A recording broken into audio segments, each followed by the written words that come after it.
Robert F. Kennedy Jr. has been questioned about his contentious views on vaccines before a vote on whether he can take up a job in Donald Trump's cabinet. Our North America correspondent Carrington Clark joins us from Capitol Hill in Washington, D.C. Carrington, good morning. What did Mr. Kennedy have to say about vaccines?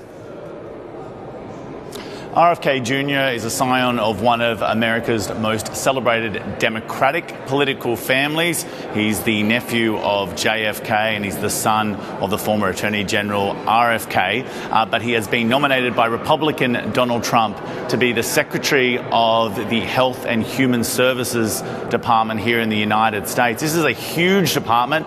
It has a budget of $2.7 trillion in Australian terms and oversees such critical things as whether or not foods are up for sale, whether or not how the health system operates, and perhaps most critically when it comes to RFK Jr., whether or not vaccines are deemed to be safe enough to be given to people. Today, he faced a grilling from the Democrat members of this committee who said that his previous skepticism about vaccines means that he's totally inappropriate for this critical role, and RFK Jr. gave his own robust defense of his suitability. The receipts show that Mr. Kennedy has embraced conspiracy theories, quacks, charlatans, especially when it comes to the safety and efficacy of vaccines.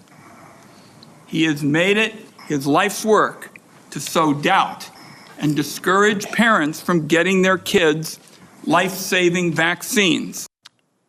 In my advocacy, I've often disturbed the status quo by asking uncomfortable questions. Well, I'm not going to apologize for that. We have massive health problems in this country that we must face honestly. Yesterday, it was the cousin of RFK Jr., Caroline Kennedy. She's the daughter of former President JFK. Also importantly, she was the former ambassador to Australia who described her cousin as a predator and totally unfit for the job. RFK Jr. will face a second grilling tomorrow, but the crucial question is whether or not the Republican Party will stay united and support him for this job.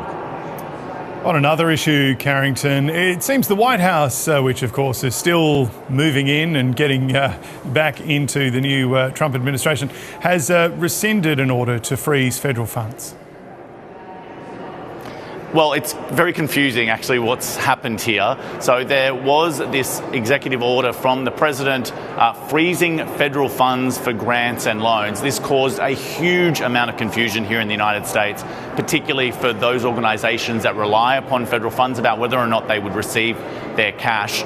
We then had a court order that seemed to order that freeze to be overturned. And now today we've had the press secretary of the Donald Trump administration say that actually the order hasn't been overturned, but the memo accompanying the order has been overturned. There is huge confusion about what this means. The court order yesterday meant that that freeze hasn't gone into place anyway, but it's still very unclear exactly what the Donald Trump administration is trying to do about this. But Donald Trump 2.0 is looking a lot like Donald Trump 1.0 in terms of how it's operating with the bureaucracy and the clarity that they're not particularly getting at this point.